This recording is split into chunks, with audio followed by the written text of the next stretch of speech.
ವಿಷ್ಣು ಅನ್ನೋ ಹೆಸರಲ್ಲಿ ಪ್ರೀತಿ ಇದೆ. ವಿಷ್ಣು ಅನ್ನೋ ಹೆಸರಲ್ಲಿ ಭಾವ ಇದೆ, ಭಾವನೆ ಇದೆ, ಒಟ್ಟಾರೆ ಶಕ್ತಿ ಇದೆ. ಆ ಥರ ಒಂದು ಶಕ್ತಿಯನ್ನ ಇವರ ಚಿತ್ರಕ್ಕೆ ಬಳಸ್ಕೊಂಡು ವಿಷ್ಣು ಪ್ರಿಯ ಅನ್ನೋ ಒಂದು ಸುಂದರವಾದ ಶೀರ್ಷಿಕೆಯನ್ನು ಇಟ್ಕೊಂಡು 90ರ ದಶಕದ ಅದ್ಭುತವಾದ ಒಂದು ಕಥೆಯನ್ನ ನಿರ್ದೇಶಕ ಕುಮಾರ್ ಅವರು ನಮ್ಮ ಮಿತ್ರರಾದ ಕೆ ಮಂಜು ಅವರಿಗೆ 48ನೆಯ ಚಿತ್ರವನ್ನಾಗಿ ಕೊಡುಗೆ ಕೊಟ್ಟಿದ್ದಾರೆ. ಅಭಿನಂದನೆಗಳು.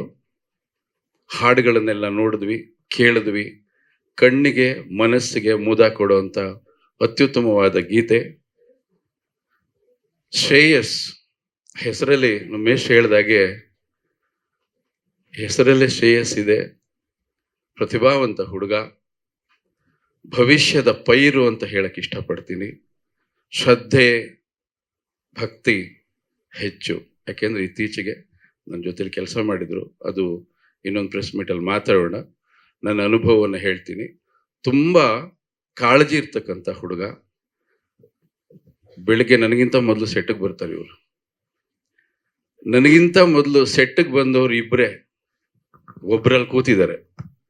ಹೆದರಿಸ್ತಾ ಇದ್ರು ಅವ್ರು. ನನಗಿಂತ ಸೆಟ್ ಕಾರಲ್ಲಿ ಬಂದು ಕೂತ್ಕೊಂಡು ನಿದ್ದೆ ಮಾಡೋರು ಅವರು. ಸಮಯನೇ ಹೇಳ್ತಿರ್ಲಿಲ್ಲ, ನೀವು ಬಂದು ಕಾಯ್ತಿದ್ರಿ. ಅದಾದ್ಮೇಲೆ ಶ್ರೇಯಸ್ಸು. ಯಾಕೆ ಈ ಮಾತು ಹೇಳ್ತೀನಿ ಅಂದ್ರೆ, ನಮ್ಮ ವೃತ್ತಿಯಲ್ಲಿ ನಮಗೆ ಭಕ್ತಿ ಇದ್ದಾಗ, ಶ್ರದ್ಧೆ ಇದ್ದಾಗ, ಆ ಕೆಲಸದಲ್ಲಿ ನಾವು ಏನನ್ನಾದ್ರೂ ಸಾಧಿಸ್ಬೇಕು ಅಂತಿದ್ದ ಪ್ರತಿಯೊಬ್ಬರು ಕೂಡ ಕೆಲಸಕ್ಕೆ ಮೊದಲೇ ಹಾಜರಾಗ್ತಾರೆ. ಶ್ರೇಯಸ್ಸಲ್ಲಿ ಆ ಎಲ್ಲ ಗುಣಗಳನ್ನ ನಾನು ಕಂಡೆ. ಈ ಚಿತ್ರ ದೊಡ್ಡ ಯಶಸ್ವಿ ಆಗ್ಲಿ ನಾವೆಲ್ಲ ನಿರೀಕ್ಷೆ ಮಾಡ್ತಾ ಇದ್ವಿ. ಯಾಕೆಂದ್ರೆ ಬಹಳ ವರ್ಷಗಳ ನಂತರ ಒಂದು ಪ್ರೇಮ ಕಥೆ ಬರ್ತಾ ಇದೆ. ಹಲವಾರು ಜಾನರ್ ಸಿನಿಮಾಗಳೆಲ್ಲ ನಮ್ಗೀಗ ಬರ್ತಾ ಇದೆ. ಈ ರೀತಿಯ ಚಿತ್ರ ಬಹಳ ವಿರಳ ಈಗ ಸದ್ಯಕ್ಕೆ. ಈ ಚಿತ್ರ ಯಶಸ್ವಿ ಆಗ್ಲಿ ಅಂತ ನಾನು ಹೃದಯ ತುಂಬಿ ನಾನು ಆಶಿಸ್ತೀನಿ. ಜೊತೆಲಿ 48 ಸಿನಿಮಾ ಮಾಡಿದಂಥ ಕೆ ಮಂಜು ಅವರಿಗೆ ಅಭಿನಂದಿಸ್ತೀನಿ. ಯಾಕೆಂದ್ರೆ ನಿರ್ಮಾಣ ಸಂಸ್ಥೆಗಳು ಉಳ್ಕೊಳ್ಳೋದಿಲ್ಲ ಈಗ. ಶುಕ್ರವಾರ ಒಂದೊಂದು ನಿರ್ಮಾಣ ಸಂಸ್ಥೆ ಬರುತ್ತೆ, ಎಲ್ಲಿ ಹೋಗುತ್ತೆ ಅಂತಲೇ ಗೊತ್ತಿಲ್ಲ. ಒಂದು ಸಂಸ್ಥೆ ಸ್ಥಿರವಾಗಿ 48 ಚಿತ್ರಗಳನ್ನ ಮಾಡಿಕೊಂಡು ಸೋಲು ಗೆಲುವು ಎಲ್ಲವನ್ನ ಸಮನಾಗಿ ಸ್ವೀಕರಿಸಿ ಇವತ್ತಿಗೂ ಕೂಡ ಚಿತ್ರಗಳನ್ನ ಮಾಡ್ತಕ್ಕಂಥ ಒಂದು ಎದೆಗಾರಿಕೆ ಇರ್ತಕ್ಕಂಥ ಈ ಗಂಡುಗಲಿಗೆ ನಾನು ನಿಜವಾಗ್ಲೂ ಅಭಿನಂದಿಸ್ಲೇಬೇಕು. ಒಂದ್ ಸಿನಿಮಾ ಸೋಲ್ತಿದ್ದಾಗೇನೆ ವೆಕ್ಸ್ ಆಗ್ಬಿಡುತ್ತೆ, ಯಾಕಪ್ಪ ಇನ್ನೊಂದು ಸಿನಿಮಾ ಮಾಡಬೇಕು ಅಂತ. ಮರಳಿ ಯತ್ನವ ಮಾಡು. ಎಲ್ಲಿ ಸೋಲಿದೆಯೋ ಅಲ್ಲೇ ಗೆಲುವನ್ನು ಕಾಣಬೇಕು ಅನ್ನೋ ಅವರ ಛಲ ಇದೆಯಲ್ಲ, ಅದನ್ನು ನಾವು ಮೆಚ್ಕೊಳ್ಳೇಬೇಕು. ಆದಷ್ಟು ಬೇಗ ಅರ್ಧ ಸೆಂಚುರಿ ಮಾಡಿ ಸೆಂಚುರಿ ಹತ್ರ ಹೋಗಿ ಉತ್ತಮ ಸದಭಿರುಚಿ ಚಿತ್ರಗಳನ್ನು ಮಾಡಿ ಕನ್ನಡ ಚಿತ್ರರಂಗ ಇವತ್ತು ಹೇಗಿದೆ ಅಂತ ನಾನು ಹೇಳಬೇಕಾಗಿಲ್ಲ, ನಿಮಗೆಲ್ಲ ಗೊತ್ತಿದೆ. ತುಂಬಾ ಸಮಸ್ಯೆಯಲ್ಲಿದೆ. ಯಾಕಿದೆ ಅಂದ್ರೆ ಚಿತ್ರಗಳು ಯಾವುದೂ ಕೂಡ ಸ್ಥಿರವಾಗಿ ನಿಲ್ತಾ ಇಲ್ಲ. ಎಲ್ಲೋ ಅಪರೂಪಕ್ಕೆ ಒಂದು ಸುದೀಪ್ ಅವ್ರ ಚಿತ್ರ ಬರ್ಬೋದು, ಇನ್ನೊಂದು ಸ್ಟಾರ್ ಚಿತ್ರ ಬರ್ಬೋದು. ಉಳಿದಂತೆ ಬೇರೆ ಸಮಯಗಳಲ್ಲಿ ಚಿತ್ರಗಳು ನಿಲ್ತಾ ಇಲ್ಲ. ಹಲವಾರು ಕಾರಣಗಳಿದೆ. ಈ ನಿಲ್ತಾ ಇಲ್ಲ ಅಂತ ಯಾವ ಪದ ನಾನು ಬಳಸ್ತಾ ಇದ್ದೀನಿ, ಅದ್ರ ಮಧ್ಯೆ ಒಳ್ಳೊಳ್ಳೆ ಚಿತ್ರಗಳು ಕೂಡ ಕೊಚ್ಕೊಂಡು ಹೋಗ್ತಾ ಇದೆ. ಈ ಮಹೇಶ್ ಸಿನಿಮಾ ಮಾಡ್ತಾರೆ, ನಮ್ಮ ಗುರುದೇಶ್ ಪಾಂಡೆ ಅವ್ರು ಸಿನಿಮಾ ಮಾಡ್ತಿರ್ತಾರೆ.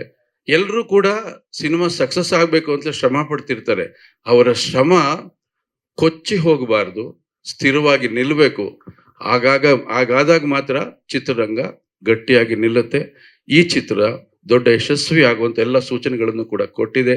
ಶ್ರೇಯಸ್ಸು ಉತ್ತಮ ನಾಯಕ ನಟರಾಗಿ ಚಿತ್ರರಂಗದಲ್ಲಿ ನಿಲ್ಲಲಿ ಅಂತ ನಾನು ಹಾರೈಸ್ತಾ ನನ್ನ ಮಾತನ್ನು ಮುಗಿಸ್ತಾ ಇದ್ದೀನಿ. ಶುಭವಾಗ್ಲಿ ನಿಮ್ಗೆ. ಆಮೇಲೆ ಬರ್ತ್ಡೇ 25 ಹೇಗಮ್ಮ ಸಂಖ್ಯೆ? ಅದು 25 ಪ್ಲಸ್ ಕೌಂಟ್ ಇಲ್ಲ ಏನದು 20? ಅವರು ಒರಿಜಿನಲ್ ವಯಸ್ಸು ಹೇಳ್ಬಾರ್ದು ಅಂತನಾ ಹೇಗೆ ಅದು?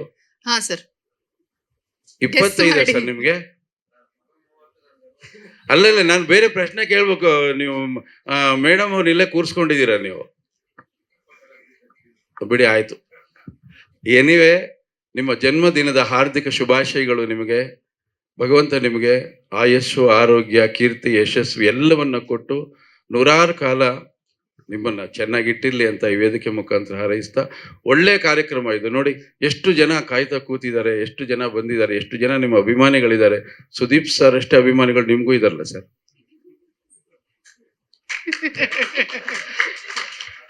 ನಾನು ಇದಕ್ಕೆ ಕಾಯ್ತಾ ಇದ್ದೆ. Thank you very much. ನಿಮ್ಮನ್ನ ಇಲ್ಲಿ ಕಾದೆ ನಾನು ನನ್ನ ತಳ್ಬಿಟ್ರಿ ನೀವು ಅಲ್ಲಿಂದ. ಇರಲಿ, ಆಯಿತು. ಥ್ಯಾಂಕ್ ಯು ಮತ್ತೊಮ್ಮೆ.